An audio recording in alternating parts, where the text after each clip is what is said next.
जय भवानी, जय शिवाजी। सच बताओ, लास्ट शिवजयंती पे आपने क्या किया था?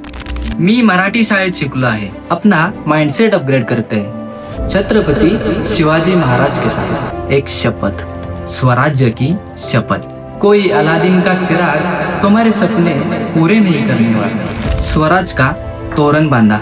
बड़ा शक्तिशाली और एक्सपीरियंस वॉरियर अफजल खान की आर्मी को जंगल में दौड़ा दौड़ा के थकाया. दिलेर खान एंड मिर्जा राजा जय सिंह. संभाजी महाराज को मनसबदारी. वो सिर्फ राजा नहीं बने, वो छत्रपति बने, लोगों के दिल के राजा. शिवरायांचे कैसे बोलणे, शिवरायांचे कैसे चालणे, शिवरायांची सलगी देणे कैसी असे. श्रीमंत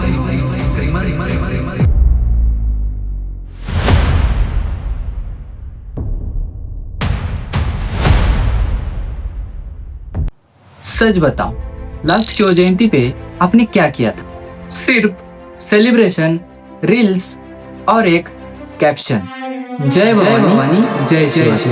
और next day same routine, same excuses और सेम लाइफ. मतलब सेलिब्रेशन तो किया, मगर उनसे क्या सीखा? और एक अनकंफर्टेबल सवाल है, अगर आज शिवाजी महाराज हमारे सामने खड़े होते तो वो क्या हमसे प्राउड होते या बोलते बस इतना ही सीखा है मुझसे? हम बोलते हैं कि महाराज ग्रेट थे, उनका हिस्ट्री पावरफुल है, मगर कभी ये सोचा कि उनका माइंडसेट कितना पावरफुल था और हमने उनसे क्या सीखा? आज की वीडियो में हम सिर्फ कहानी नहीं सुनेंगे, हम माइंडसेट डिकोड करेंगे और उसे अपनी लाइफ में अप्लाई भी करेंगे. मी मराठी शाळेत शिकलो आहे एंड ऑनेस्टली बोलूं तो हिस्ट्री मेरे लिए कभी बोरिंग सब्जेक्ट नहीं था, क्योंकि मेरे टीचर्स ने सिर्फ मुझे डेट्स याद नहीं करवाई, उन्होंने मुझे कहानियां समझाई और सोचना सिखाया.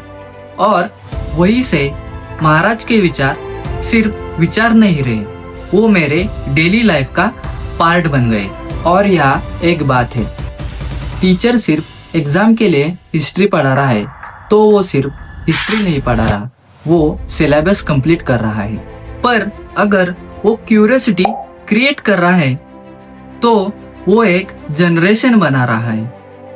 जैसे जिजाऊ महासाब ने शिवाजी महाराज का माइंडसेट बिल्ड किया और दादोजी कोंडदेव ने उन्हें ट्रेन किया, वैसे ही हर एक इंसान को मेंटोर की जरूरत होती है. और अगर मेंटोर नहीं है तो महाराज को आज से अपना मेंटोर बना लो. तो चलो आज हिस्ट्री नहीं, अपना माइंडसेट अपग्रेड करते हैं छत्रपति शिवाजी महाराज के साथ. महाराज ने ये जर्नी अकेले स्टार्ट नहीं की, उन्होंने अपने लोगों को साथ लिया. एक दिन एक सिंपल सा मगर लाइफ चेंजिंग डिसीजन लिया. अगर हम खुद खड़े नहीं हुए तो हमें भी बाकी सब के जैसी गुलामी करनी पड़ेगी. सोचो, एक 16 साल का लड़का, ना कोई बड़ी आर्मी, ना कोई पावरफुल बैकअप, और उसने डिसाइड किया मुझे स्वराज्य बनाना है. फिर आता है वो आइकॉनिक मोमेंट, रायरेश्वर का शिव मंदिर. वहाँ महाराज और उनके साथी एक साथ खड़े होते हैं और वो लेते हैं एक शपथ, स्वराज्य की शपथ. वही मोमेंट था जहाँ सपना सिर्फ सोचा नहीं गया, डिक्लेयर किया गया. वही से स्वराज्य की पहली नींव रखी गई. हर बड़ा चेंज एक डिसीजन से स्टार्ट होता है. आज के टाइम में हम क्या करते हैं यार, रिसोर्सेस नहीं है, कॉन्फिडेंस लो है और सबसे डेंजरस लाइन, कोई गाइड करे तब स्टार्ट करूंगा. भाई ये लाइफ है, कोई कोचिंग क्लास नहीं. सच ये है कि अगर खुद के लिए कुछ करना है तो स्टार्ट भी तुम्हें ही करना पड़ेगा. कोई अलादीन का चिराग तुम्हारे सपने पूरे नहीं करने वाला. इमेजिन अगर तुम्हें 100 लोगों के सामने स्पीच देने को बोला गया तो हार्ट बीट फास्ट हो जाएगी, हाथ ठंडे पड़ जाएंगे और दिमाग ब्लैंक लगता है। सिर्फ तुम डर रहे हो, मगर रियलिटी में उन 100 में से 60 लोग और भी डरे हुए हैं। तो फिर डर किस बात का? फियर रियल नहीं होता, परसेप्शन रियल होता है। So trust yourself. जैसे महाराज ने कुछ सवंगड़ियों के साथ अपना पहला किला कैप्चर किया और स्वराज का तोरण बांधा। एक तरफ बड़ा, शक्तिशाली और एक्सपीरियंस वॉरियर, और दूसरी तरफ कंपैरेटिवली एक छोटी कदकाठी का राजा। लेकिन जीत किसकी हुई? छत्रपति शिवाजी महाराज की। अफजल खान फिजिकली स्ट्रांग और बड़ा पावरफुल आर्मी के साथ आया था। उसके साथ हाथी, तोपें भी थी और एक बड़ा वॉर एक्सपीरियंस भी। पर शिवाजी महाराज ने पैनिक नहीं किया, कंपैरिजन नहीं किया, काम माइंडसेट के साथ स्ट्रैटेजी बनाई। उन्होंने अफजल खान को सीधा बैटलफील्ड में फेस नहीं किया, बल्कि उसकी स्ट्रेंथ को ही उसकी वीकनेस बनाई। अफजल खान की आर्मी को जंगल में दौड़ा दौड़ा के थकाया, उसका रिसोर्सेस कम किया, मेंटली वीक किया। जब सही वक्त आया तब एक परफेक्टली प्लान मूव से अफजल खान का वध किया।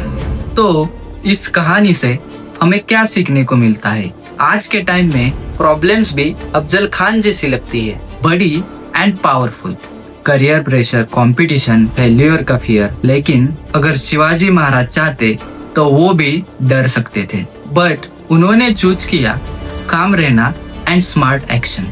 आज के वर्ल्ड में पैनिक करना इजी है, ओवरथिंकिंग कॉमन है, फियर सबको होता है, पर प्रॉब्लम कितनी बड़ी है वो मैटर नहीं करता।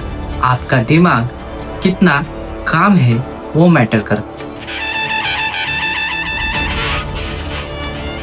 कभी लाइफ का ऐसा फेज आता है जब लगता है सब हाथ से निकल गया, एवरीथिंग इज गॉन, और उस मोमेंट पे दो चॉइसेस होती है, या तो बंदा टूट जाता है या फिर खुद को दोबारा बना लेता है। यही कहानी है ट्रीटी ऑफ पुरंदर की। जब औरंगजेब को पता चला कि दक्कन में एक छोटा सा साम्राज्य अब धीरे धीरे पावरफुल हो रहा है, तो उसने सीधा प्लान बनाया, उसे यहाँ पर ही खत्म करो। और उसने भेजा अपने स्ट्रॉन्गेस्ट कमांडर को, दिलेर खान एंड मिर्जा राजा जय सिंह। 1665 में उन्होंने पुरंदर का किला घेर लिया। अब सोचो सिचुएशन, अंदर से लड़ रहे थे Murarbaji Deshpande, full power, loyalty and dedication. बाहर बड़ी Mughal army, non stop and aggressive attack. Battle इतनी इंटेंस थी, अगर ये फाइट चलता रहता तो स्वराज्य को इररिपेरेबल डैमेज हो सकता था। और यही पे आता है लीडरशिप का असली टेस्ट। इमोशनली नहीं, स्ट्रैटेजिकल सोचना। शिवाजी महाराज ने देखा एक किला बचाने के चक्कर में अगर पूरा स्वराज्य रिस्क में आ गया तो ये जीत नहीं, सबसे बड़ी हार होगी। तो उन्होंने एक बोल्ड डिसीजन लिया, पीछे हटना है। और फिर साइन हुई ट्रीटी ऑफ पुरंदर। 35 में से 23 किले मुगल्स को देने पड़ेंगे, 4 लाख होन्स का पे और संभाजी महाराज को मनसबदारी। सुनने में लगता है ये तो बड़ा लॉस है, बट रियलिटी में ये एक कैलकुलेटेड रिसेट था। जब सब कुछ हाथ से निकल जाए तब असली प्लेयर वही होता है जो पैनिक नहीं करता। और हिस्ट्री गवाह है, शिवाजी महाराज ने जो किले दिए थे बाद में वही किले वापस लिए। आज के वर्ल्ड में फेल हुए, एग्जाम क्लियर नहीं हुआ, ये एंड नहीं है, बस रिस्टार्ट बटन दबाना। कभी नोटिस किया है, आजकल लोग बोलते हैं भाई रिस्पेक्ट नहीं मिल रही, पर भाई तूने अर्न भी तो नहीं की। यही डिफरेंस समझाया था छत्रपति शिवाजी महाराज के राज्याभिषेक ने। 1674 रायगढ़ का किला, पूरा माहौल रॉयल था, ढोल, शंख और वेद मंत्र उनके बीच में शिवाजी महाराज का राज्याभिषेक। पर एक बात समझ लो, ये क्राउन उन्हें गिफ्ट नहीं हुआ था, ये उन्होंने कमाया था। बचपन से स्ट्रगल, जंग, धोखे, लॉस और लोगों का ट्रस्ट बिल्ड करके स्वराज्य का सपना रियलिटी बनाना। और उसके बाद जब वो सिंहासन पे बैठे, वो सिर्फ राजा नहीं बने, वो छत्रपति बने, लोगों के दिल के राजा। मॉरल सिंपल है, रिस्पेक्ट मिलती नहीं, कमानी पड़ती है। क्राउन सिर्फ तब अच्छा लगता है जब लोग दिल से एक्सेप्ट करते हैं। उन्होंने पहले लोगों का ट्रस्ट जीता, फिर क्राउन आया। तो क्राउन सिर पे पहले नहीं आता, लोगों के दिल में जगह बनती है। तो आज महाराज ने हमें 4 चीजें सिखाई: trust yourself, be fearless and calm, restart and earn your respect. और अगर आज के बाद भी शिव जयंती सिर्फ डीजे और रील्स तक सीमित रह गई तो प्रॉब्लम हिस्ट्री में नहीं है, वो हमारे माइंडसेट में है। महाराज को याद मत करो, महाराज को फॉलो करो। शिवरायांचे 8वे रूप, शिवरायांचा 8वा प्रताप, शिवरायांचा 8वा साक्षीक भूमंडळी।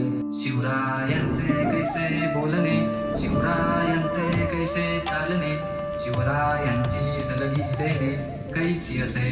सकल सुखांचा केला त्याग, मनोनी साथी देतो योग, राज्य साधनाची लगबग कैसी असे। याहुनी करावे विशेष, तरीच म्हणवावे पुरुष, या उपरी आता विशेष काय लिहावे। शिवरायांसी आठवावे, जीवित तृणवत मानावे, इहलोकी परलोकी बुडावे, कीर्ती रूपे निश्चयाचा महामेरू, बहुत जनांसी आधारू, अखंड स्थितीचा निर्धारू, this is Jain ji insights, जहाँ हम सिर्फ स्टोरीज नहीं सुनाते, उनका रियल लाइफ रिलेवेंस समझाते हैं। और अगर आप चाहते हो हम ऐसे ही डीप टॉपिक्स रिकॉर्ड करें तो जैन जी इनसाइट्स को सब्सक्राइब करो, क्योंकि हिस्ट्री बोरिंग नहीं है, हमने उसे गलत तरीके से पढ़ा है।